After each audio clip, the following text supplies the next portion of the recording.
So hello everybody. Someone in my Facebook group posted a question asking for strategies to help them overcome shame related to having a chronic health condition and also dealing with depression. So if you're experiencing chronic fatigue syndrome, fibromyalgia, long COVID and related conditions and you feel shame around the condition, then in this video, we're going to explore that topic and 3 strategies to help you let go of that shame.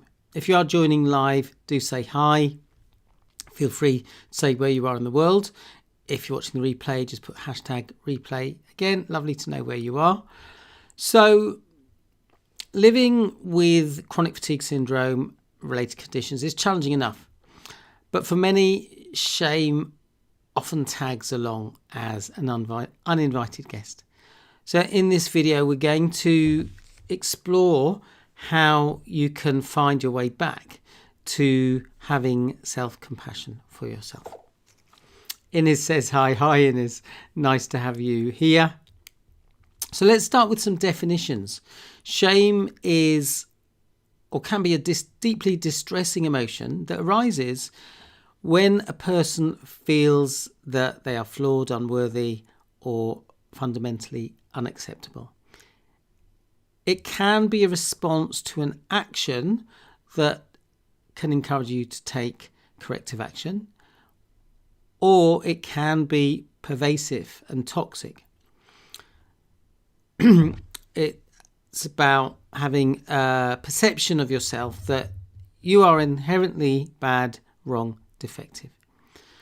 Unlike guilt, which is focused on regret for specific actions. I did something wrong, okay? I am wrong is an identity statement.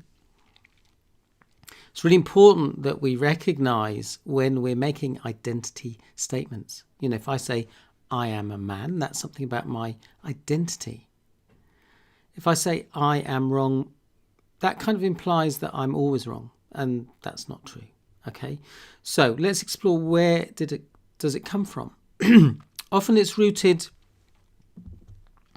in, sorry, I'm just turning my phone off. Often it's rooted in early core wounds, attachment trauma, complex PTSD. If we experience degrees of lack of love, approval, lack of safety, not getting our needs met, this can drive feelings of shame. We can experience external messages, you are bad, wrong, you are unlovable, that become internalized. For some, shame is related to having the condition, feeling that you're bad, that you're unwell, you feel like you're flawed, believing that it's a sign of weakness, that you're not contributing, you feel like you should be able to do more, you feel like you're a burden. So I'm curious to know, feel free to let me know, what is your sense of where these feelings of shame have come from? So let me know in the chat if you wish. The consequences of feeling shame are we can experience a lack of self-love. We can be unfair towards ourselves. We can abuse ourselves. We might have destructive patterns of soothing, be it binging on sugar, alcohol, and other addictions, okay? So I want to share 3 strategies for releasing shame. And as I say, only if you want to share, be interested to hear a little bit about what your kind of relationship to shame is. So feel free to let me know in the chat, or feel free to message me privately if you don't want to share in the chat. So 3 strategies for releasing shame. Number 1, it's important to recognize that you are allowed to feel good about yourself. You are allowed to let go of that shame. That intense shame is not justified. And it's important to recognize that those who did shame you were wounded, okay?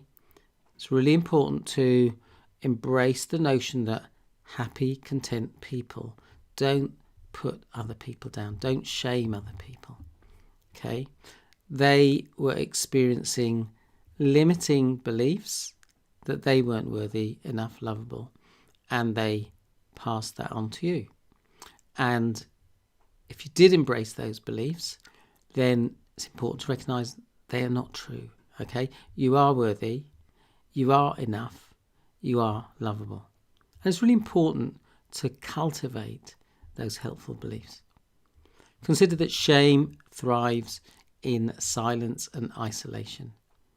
So if you're already feeling exhausted, battling those difficult symptoms, maybe feeling depressed, it's easy to withdraw and let shame's voice grow louder. But here's the truth. You didn't choose this. If you were mistreated when you were young, it wasn't your fault. If you're experiencing a chronic health condition like chronic fatigue syndrome, ME, long COVID, fibromyalgia, it's not your fault.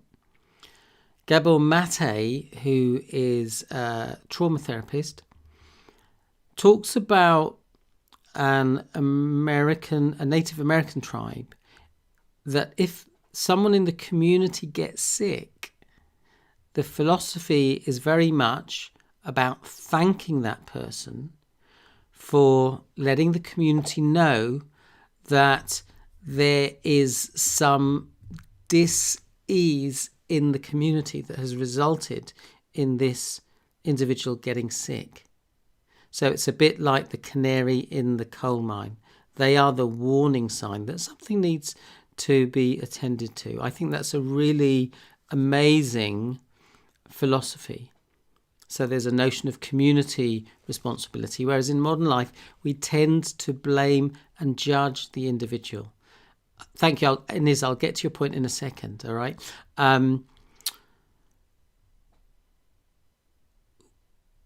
If you are a sensitive person, and many people, I think, who develop chronic conditions are highly sensitive people, then the behaviour of other people who are behaving in challenging ways can register on your system. And that dis-ease in your body is caused by their dysfunctional behaviour, okay? And if they're judging and blaming you, they're not taking any responsibility for their contribution. So Inez says, being non-productive due to illness, not contributing, big pressure from capitalist society to be productive, hustle culture, no time for non-productive rest. So thank you for sharing that. And I was literally going to talk about that in a moment. All right. And we'll kind of get to this, but we do need to challenge those values. Okay. So that's the first thing, to recognize that you are allowed to feel good about yourself. The second thing is to recognize that you were and you are innocent. So if you were treated unfairly, as a child, then, you were innocent. That wasn't fair. And if you're treated unfairly now by society's rules and pressures, then that's not fair either. And the other element to unfairness is sometimes that can result in us treating ourselves unfairly. So if we allow ourselves to be pressurized into behaving in ways that actually aren't fair because we are dealing with a health challenge, then, that's something that we need to look at, all right? There's no justification for the unfair treatment that you received. You deserved love and kindness. Shame's often fueled by myths of, I'm lazy because I'm not productive, I'm weak for needing help, I'll never be enough. These aren't truths. These are rooted, as Inez says, in societal pressures and stigma.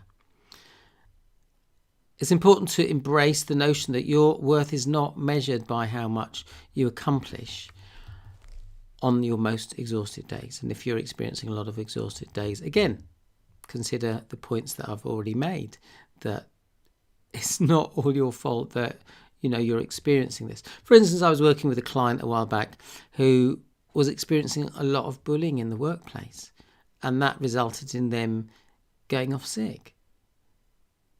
And one of the things I say to people when they're having that experience is, your manager who's bullying you, they were not acting in the best interests of the company. Okay? So that's the second point, that it's really important to just recognize that you are and you were innocent. So let me know what's resonated from what I've shared so far, okay? Feel free to let me know in the chat. Third point is that it's really important that you and I reparent ourselves. Okay, so the big idea is we can change our identity by the way we behave towards ourselves. So tip 1 in this third point is it's important to address the behaviours of self-abuse if you recognise those patterns. And again, only if you want to, let me know in the chat. What patterns do you recognise that relate to kind of lack of self-love, self-abuse? Okay. So in order to address the behaviours, we need to allow our feelings. Okay. If we're feeling shame, if we're feeling anger, upset, you're allowed to feel these emotions. It's important to make the distinction between pure emotions like anger, guilt, upset, and feelings that are a result of some thinking. So recognize that shame is a perception, okay? It's generated by the way we think and our beliefs, okay? So if we recognize that, actually I'm generating this perception, but actually there's an emotion underneath that, okay? So it might be I'm feeling angry, I'm feeling hurt, okay? And when I work with people and they share their mistreatment, I often can easily get in touch with a feeling of anger. And what's interesting is sometimes they don't connect to that anger at all. It's really been buried. So it's really important that we allow ourselves to feel our emotions. Okay, if you do feel upset, it can be useful to soothe yourself. The third point is that it's important to you can choose to catch those thoughts that you're having that are unfair towards yourself. You can pause those thoughts. You can choose to connect to your true, brilliant, wise self and recognize that part of you is believing those limiting beliefs, but there is another part of you that can recognize that those limiting beliefs are not true. So fourth point, we can quieten the shame by cultivating self-compassion. So Colleen says self-pressure, and Ines says shame is a perception. That is really helpful to make distance between my wise self and my inner critic. Exactly. These are two parts of you, and the more we connect to that wise part of ourselves, then the more that we can create that distance and recognize that that part of us, that inner critic, is the wounded part of us that we can take care of, okay? That part can develop potency because we fed it and we allowed it to grow strong. But underneath all that criticism and judgment is fear, and that originated often at a very young age, all right? So we can cultivate that self-compassion maybe by doing some journaling, maybe by thinking about how you'd speak to a friend who was going through the same thing. You wouldn't judge them. You wouldn't call them lazy or weak. Let me know if that's true. You'd remind them that they are doing their best, okay? And people often have this value that people should be treated fairly. Well, you are a person, and so you deserve to be treated fairly. And it's really important that we learn to treat ourselves fairly, okay? So consider that you could offer yourself the same kindness. So fifth point, It's about asking for help. Some people really feel ashamed for asking for help, leaning on others. Consider that actually you've probably been jealous. Sorry, you have been generous in supporting others. And actually, if we want to have a healthy relationship to others, we need to learn to give and take, not just give. Okay? So accepting support is an act of courage, not weakness. Okay?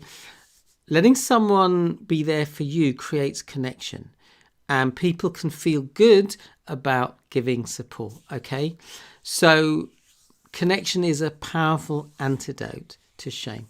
So Colleen says the inner critic cracks the whip to protect against criticism. Yeah, that's a good point. It can be a way of helping us, or we perceive it's a good way of helping us avoid criticism. Thanks for sharing that. So, sixth point, give yourself permission to nurture yourself. Give yourself permission to heal. I've worked with people who don't let themselves, rest after they've been out late. Okay? They feel like they should get up and be productive. Actually, you know what? If you've been out to a party or something, it's okay to let yourself recharge. And I can totally relate to that. I remember one time when I was coming out of ME and I went and stayed with a friend. We went to a party, stayed up late, and we got back to his house in the afternoon, and he just lay on the sofa and fell asleep.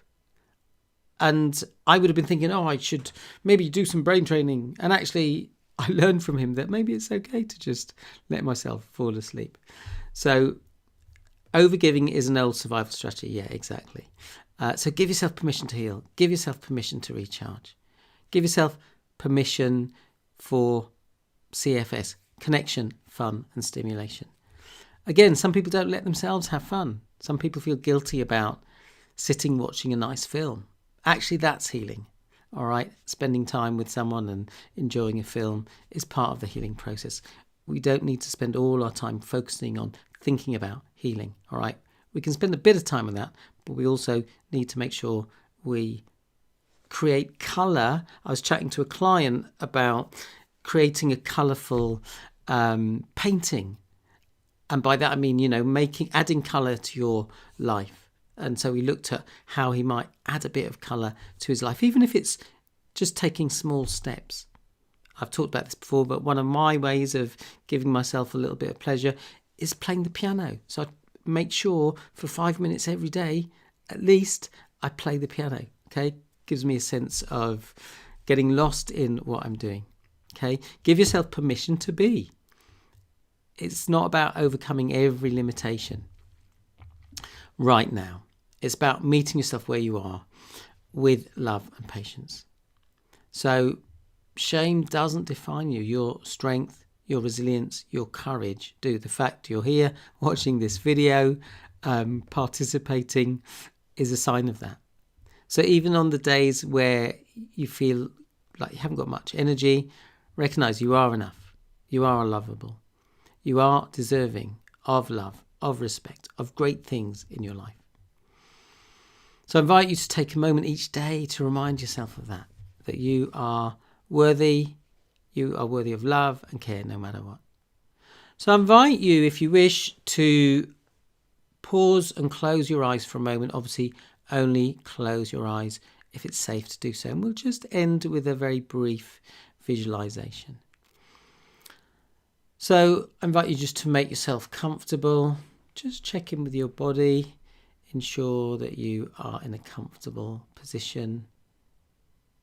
Just noting the position of your feet and legs. Noticing the position of your hands and your arms. Just ensuring you're comfortable. I invite you just to check in with your body from the perspective of the curious observer, just noticing without concern, without creating a story or an interpretation, just noticing the sensations in your body. tune into your body. Notice the sensations that perhaps you'd prefer not to be there. Without judgment, just observing. I'll also invite you to just notice where in your body are there sensations that feel good, or where you just feel a sense of being okay. Sometimes people say, I can't think of anywhere in my body that feels good. And I say to them, well, how are your earlobes right now? I've never heard anyone say, my earlobes are really tired. How are your fingernails? How about your eyebrows?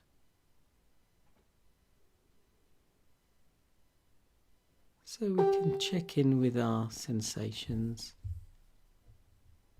You can check in with your emotions. Notice what emotions are around right now.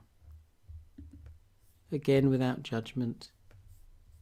Just observing, just making space for those emotions. But you know, now if someone's kind of combative, I'm like, Hang I'm on. interested in your... Oh, I don't know what's happened there. Sorry about that. I think a video spontaneously started playing. That's very bizarre. So I invite you just to make space for emotions. Know that it's okay to validate your emotions. I invite you just to put your hand on your heart, maybe both hands on your heart if it's comfortable, or one hand on your heart, one hand on your belly. And I invite you to contemplate the following: that you are not your illness. Your illness is a part of your experience.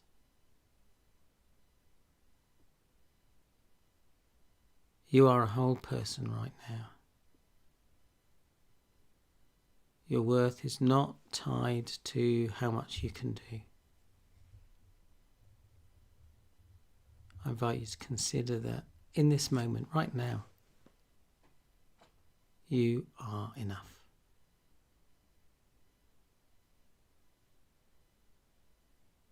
You are lovable right now. And you are deserving of love, of respect, of great things in your life. I invite you just to notice what happened in your body when I said those things. Whether you were able to fully accept and embrace those notions, whether there was some resistance. If there is some resistance, that's okay. That's just letting you know where you're not yet fully free. And you can work on that.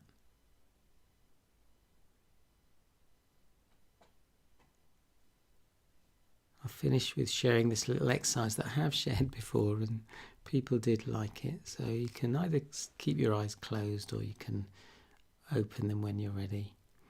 And this is a little exercise I learned from a chap called, I think, Joseph McLennan. He's a colleague of Tony Robbins, and he got people to do this exercise where you look at a mirror and you lean in and you say to yourself, you are freaking awesome.